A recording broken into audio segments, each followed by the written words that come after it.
Bem-vindos ao Baixo Clero, podcast semanal de política do UOL. Gravado toda quinta-feira, o programa conta com a participação dos blogueiros do UOL, Josias de Souza, Thales Faria e Leonardo Sakamoto. Sou do Baixo Clero, sem qualquer problema, mas é um sinal que todos têm espaço aqui nesse maravilhoso Brasil.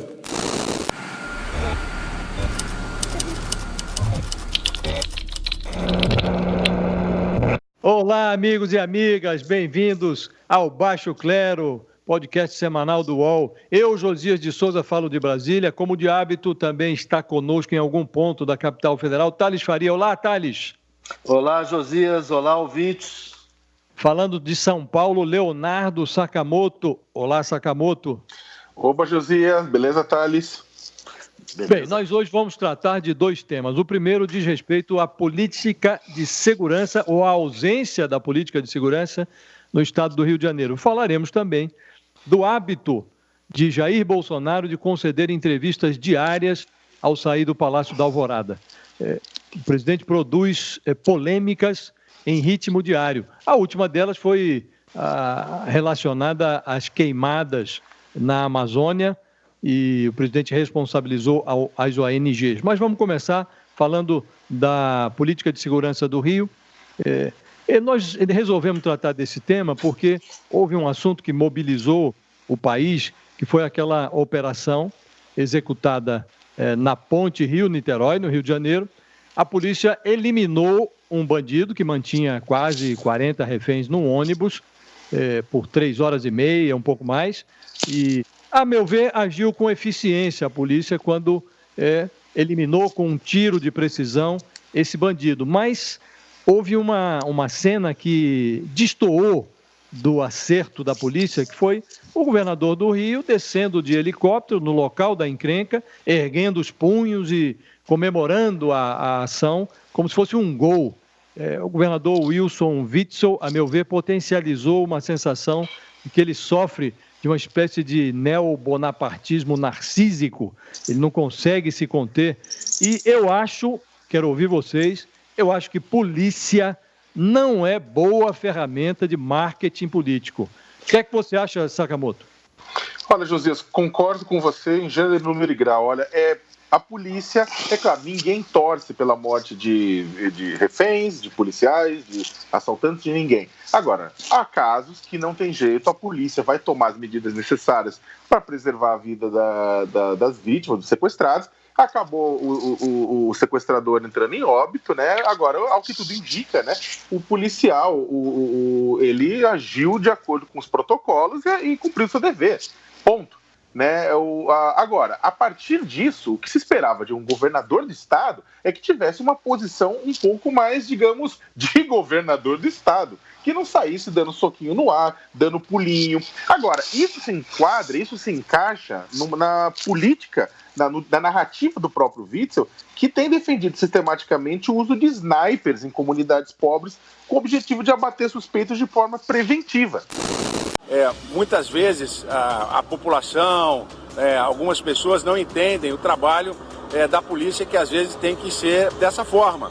Se não tivesse abatido esse criminoso, muitas vidas não seriam poupadas. E isso está acontecendo nas comunidades. Eles estão de fuzil nas comunidades, aterrorizando as comunidades. Isso é o que a gente viu, mas o que a gente não vê está nas comunidades. Se a polícia puder fazer o trabalho dela, de abater quem tiver de fuzil, tantas outras vítimas serão poupadas. Ele tem defendido isso, na campanha ele defendeu bastante, que esses snipers venham a público, abatam pessoas, basicamente abatam primeiro, pergunte depois, né, sobre suspeitos. Vamos lembrar que a polícia do Rio de Janeiro, inclusive, é acusada de já ter abatido pessoas que estavam carregando guarda-chuva, achando que estavam carregando arma, né? Então, o que o Witzel fez foi tentar aproveitar-se desta situação para capitalizar para sua política de abate. Eu também tive essa sensação que, na verdade, o Witzel quis realçar o que ele considera um acerto em matéria de segurança, que é aquela autorização para que policiais atirem, para usar a expressão dele, atirem na cabecinha, né? O problema é que essa ação da polícia, no caso do ônibus, ela é diferente da guerra que é travada nas favelas do Rio. Você não acha, Thales? Pois é. Então, eu queria fazer duas pequenas observações. Uma é o seguinte: na verdade, não é que ele não tenha política. Ele tem política e a política é de abate.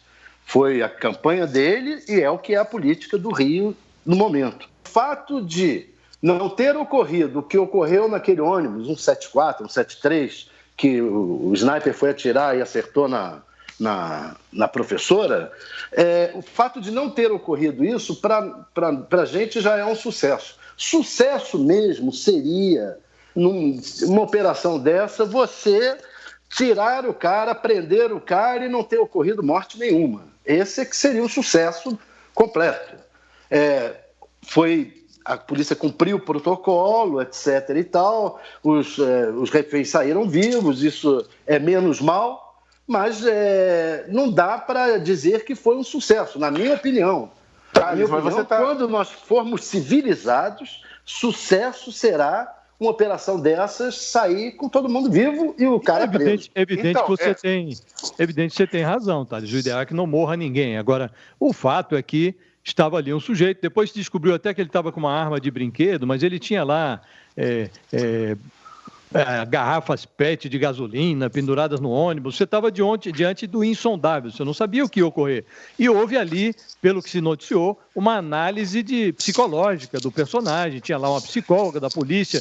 Tudo faz crer que a operação foi cercada de cuidados. Nós tivemos aquele episódio do ônibus 174, há coisa de quase 2 décadas, e naquele episódio também o bandido deu mole várias vezes. A polícia poderia ter dado um tiro ali, um tiro de precisão e ter eliminado o bandido, mas houve uma ordem do Palácio para que não houvesse a execução, porque estava sendo transmitido e tal, mais uma vez, uma interferência política numa ação que era basicamente policial. Aí sim resultou num desastre, porque o sujeito saiu do ônibus usando uma professora, se não me engano, Geisa, como escudo, e o policial, quando atirou, matou a professora, depois prenderam o bandido com vida e ele foi asfixiado na viatura.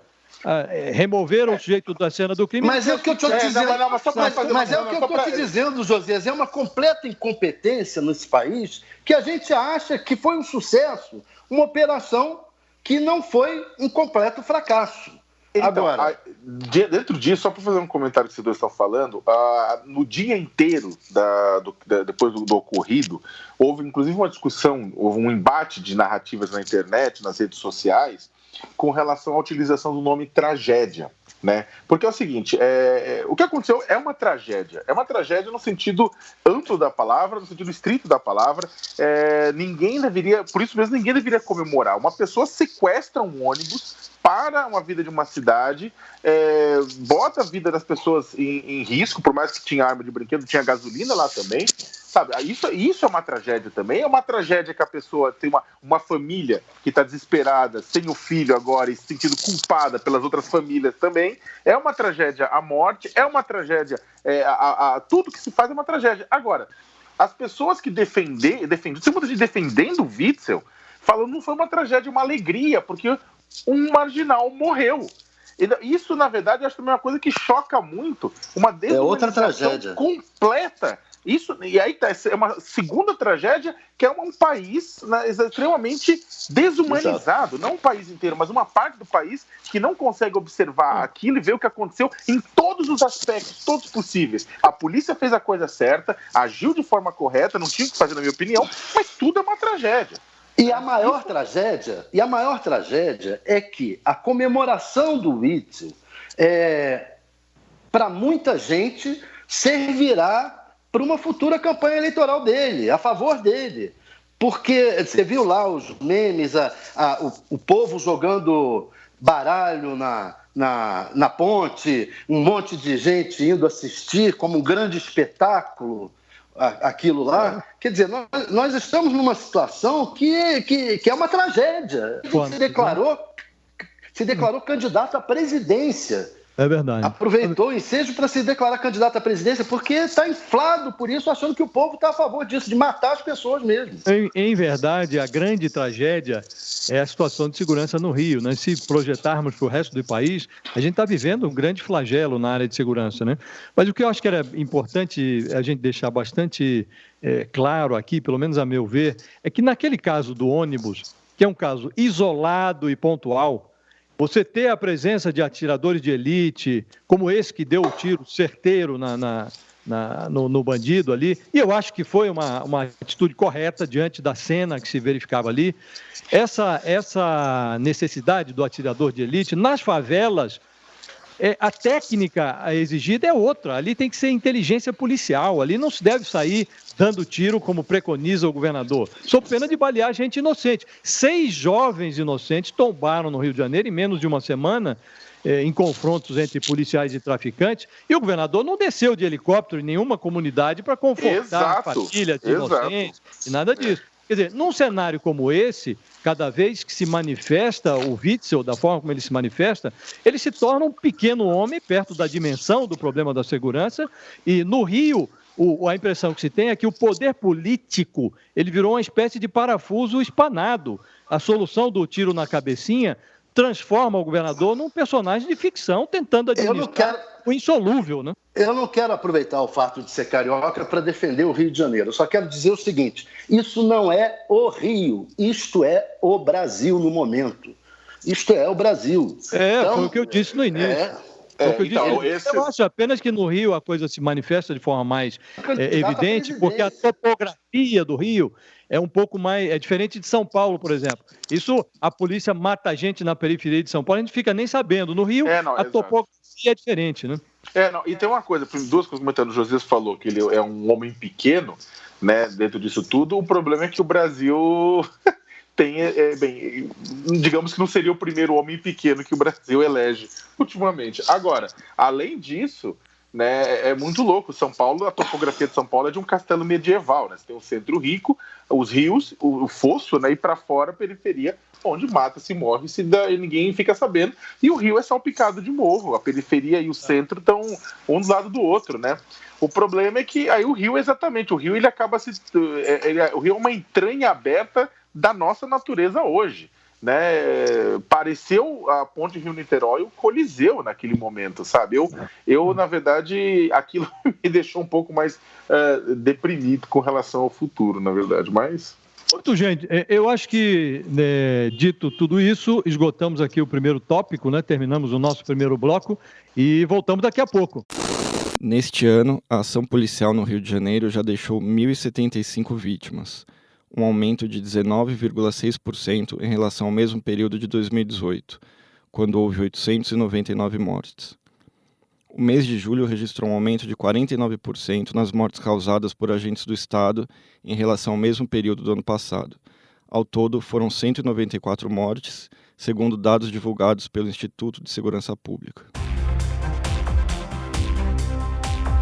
Ouça mais podcasts do UOL como Ficha Criminal em noticias.uol.com.br/podcasts. Recebe salário, faz transferência, pagamento, recarga de celular e até empréstimo, tudo sem taxa. PagBank, a sua conta grátis do PagSeguro. Baixe já o app e abra sua conta em 3 minutos. O Brasil enfrenta a maior vaga de incêndios dos últimos anos e 2019 já é considerado um ano dramático para o ambiente. Brasil está em alerta devido a que os incêndios florestais que alcançam novo recorde e que ameaçam a selva amazônica. It's the highest number of forest fires in the Brazilian Amazon since records began in 2013. Olá, amigos e amigas, estamos de volta para o segundo bloco do podcast Baixo Clero. Agora nós vamos falar sobre o hábito do presidente da República, o novo hábito do presidente da República de falar diariamente aos jornalistas quando sai do Palácio da Alvorada. Com este novo hábito, o Bolsonaro visa claramente, já ficou muito nítido, ele tenta ocupar o noticiário, monopolizar o noticiário, e há um subproduto disso, são as polêmicas que o presidente tem produzido, polêmicas que, por vezes, intoxicam a linguagem do presidente, criam crises do nada, e eu não sei se esse negócio está sendo produtivo para ele ou não. A última das polêmicas, ou pelo menos a mais ruidosa, foi o fato de o presidente ter acusado ONGs de atear fogo nas matas de propósito, com o deliberado objetivo de desmoralizar o governo e desmoralizar ele próprio como presidente. Então, pode estar havendo, sim, pode, estou afirmando, ação criminosa desses zongueiros para exatamente chamar a atenção contra a minha pessoa, contra o governo do Brasil. Essa é a guerra que nós enfrentamos. Acho que foi uma acusação leviana, queria ouvir vocês. Vou começar agora com o Thales. O que você achou, Thales? O que você está achando desse hábito do presidente? Eu acho que, para ligar um pouco com o Witzel, que a gente acabou de falar, nessa quinta-feira o Witzel disse que o Bolsonaro anima as redes com essas declarações dele, mas o país não sai do lugar. Aliás, o Witzel que vai ser candidato à presidência, conforme falamos no bloco passado. Então, o que está fazendo é isso. O Bolsonaro quer animar as redes e colocar em pauta como disse o próprio Witzel, fazer cocô dia sim, dia não, esse tipo de assunto, né? O que você acha, Sakamoto? Nossa, mas é muito louco, né? Como ele consegue sequestrar, né, a pauta e a atenção, e a gente acaba, como jornalista, na verdade, entrando inclusive numa sinuca de bico, porque se a gente ignora, como ignorar determinadas colocações vindas de um presidente da República, sabendo que se a gente ignorar, a rede não vai ignorar, a internet não vai ignorar, os veículos internacionais não vão ignorar. Então, não dá pra gente chegar e falar com bom senso, olha, eu não vou dar, porque vai ser dado o absurdo daquilo. Mas, ao mesmo tempo, você tem o quê? Reforma tributária acontecendo, reforma previdência acontecendo. Ontem teve a aprovação da MP da Liberdade Econômica, com mudanças trabalhistas. Um Brasil está acontecendo, está tendo queimada, está tendo um monte de coisa. Está tendo morte de ativista, indígena, problema. E tudo isso, na verdade, acaba atrás de uma cortina de fumaça, reduzindo a importância de outras coisas. É como você diz, não tem como deixar de tratar, né? Esse caso das ONGs, por exemplo, ele acusou as ONGs de tocar fogo deliberadamente. Ele poderia, se ele tem notícia de que as ONGs estão fazendo isso, ele poderia acionar todo o aparato investigativo do Estado para identificar os criminosos. Mas ele disse, inclusive, lá que o sentimento dele é de que isso estava ocorrendo por responsabilidade das ONGs. Quer dizer, o sentimento do presidente basta a ele para emitir sentenças. Uma acusação sem prova tem nome, é denunciação caluniosa, né? O que eu acho é que ao transferir todas as culpas nessa área ambiental, ao transferir todas as culpas para as ONGs, que ele não identifica, o Bolsonaro se exime de qualquer tipo de exame, a começar pelo mais difícil, que é o autoexame, né? Então, entra governo, sai governo, e eu acho que o espelho do Palácio da Alvorada, ele continua apresentando o mesmo tipo de defeito. Não há culpados no reflexo do espelho do Alvorada. Esse é o grande problema. Então o presidente acha que pode sair ali dizendo qualquer coisa. Agora isso vai ter um preço, vai ter consequência. Daqui a pouco estão fazendo boicotes aos produtos do agronegócio brasileiro na Europa. Essa questão é fundamental. Na Câmara, a Frente Parlamentar da Agricultura já está se estruturando com o Rodrigo Maia para fazer um tour internacional para tentar convencer lá fora que não é bem assim. Eu estive conversando com o presidente da frente e ele estava dizendo assim, olha, ele é a favor do Bolsonaro, defende o Bolsonaro em geral. Ele diz, mas temos que amenizar esse discurso porque também não podemos transformar a questão ambiental. Ele que é um ruralista. A questão ambiental num fla-flu como está sendo a questão política. Aí eles vão para a Alemanha, para França, para Espanha, para Itália, para tentar convencer lá que, olha, nós aqui, ruralistas, não pensamos exatamente igual ao Bolsonaro. Não, e a situação inteira é tão nonsense, porque já foi provado a imposição de barreiras tarifárias, não tarifárias da cadeia de valor, no caso de não só danos sociais, danos ambientais, danos trabalhistas, porque isso, no final das contas, é dumping social, é concorrência desleal, é dumping ambiental. Então, aí as pessoas colocam, mas há um interesse protecionista por trás. É claro que há um interesse protecionista por trás.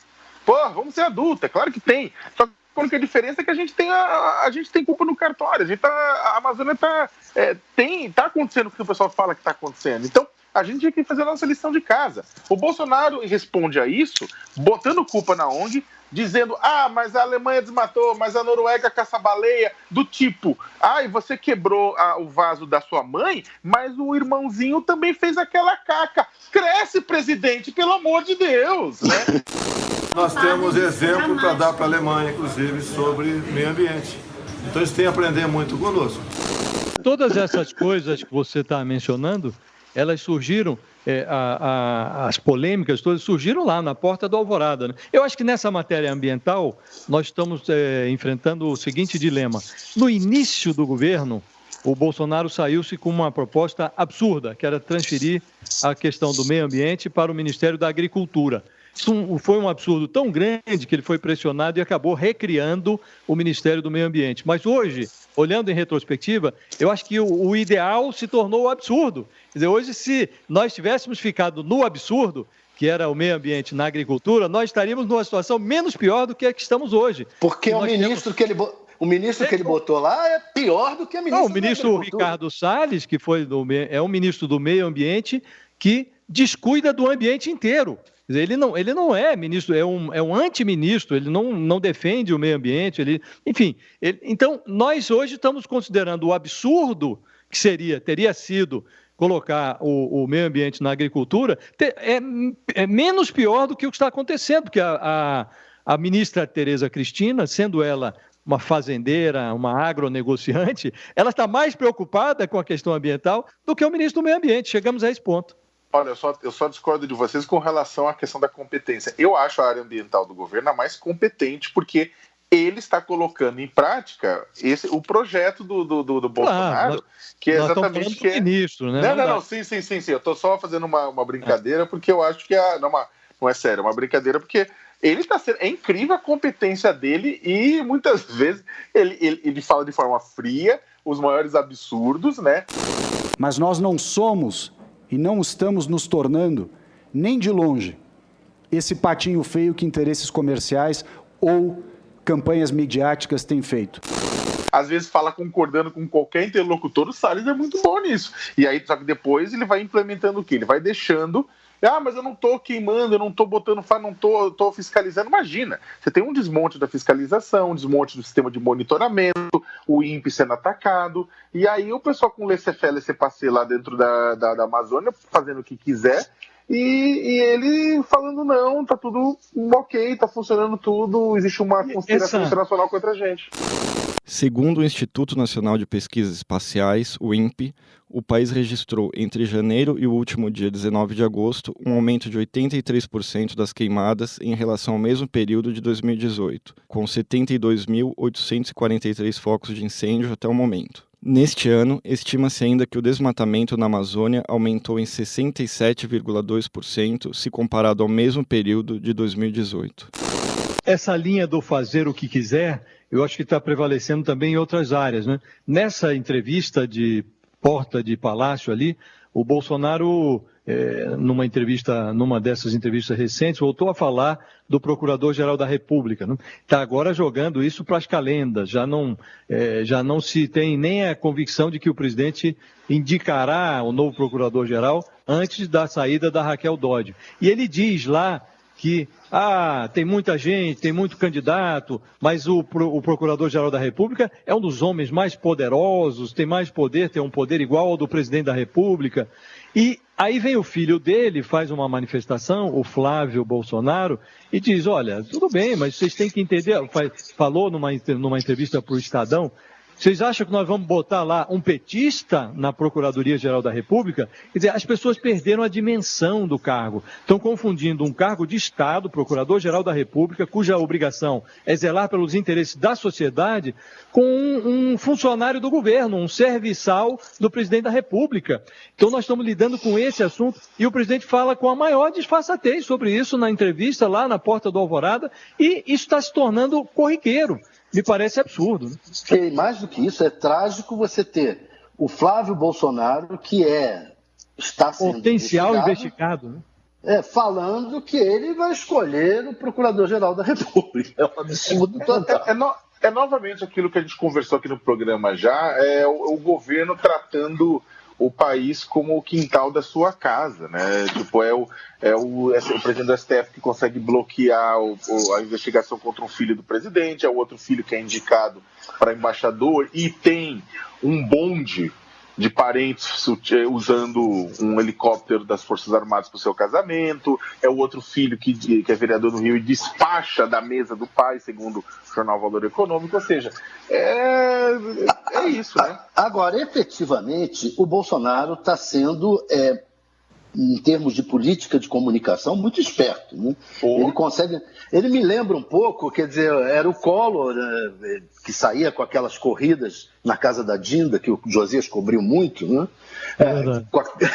Com a corrida na casa da Dinda e falava coisas, barbaridades, ele faz igual.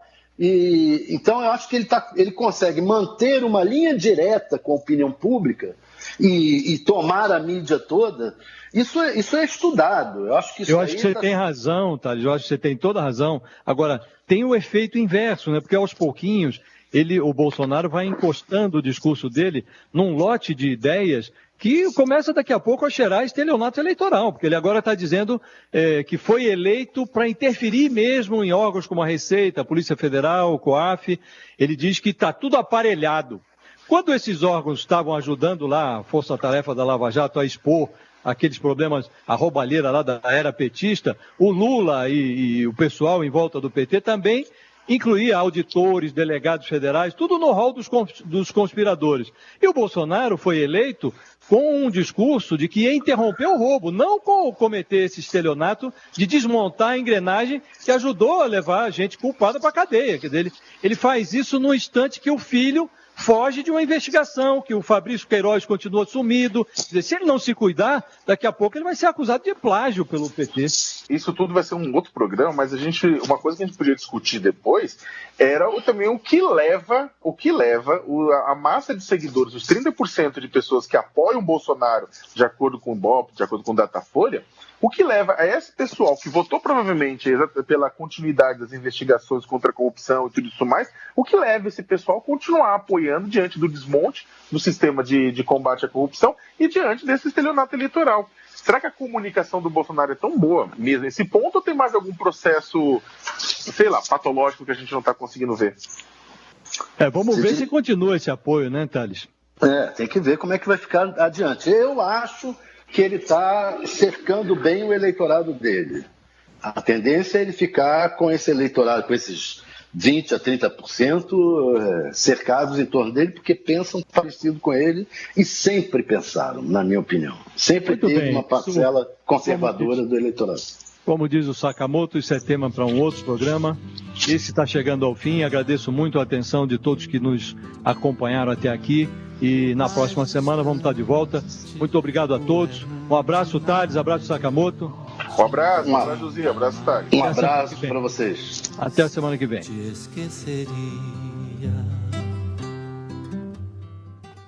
Chega ao fim esse episódio do Baixo Clero. Lembrando que você também pode conferir as melhores análises sobre o cenário político atual nos blogs dos nossos comentaristas no portal UOL. Baixo Clero tem pauta e edição de Maurício Duarte, edição de áudio de Amer Menegassi e coordenação de Diogo Pinheiro.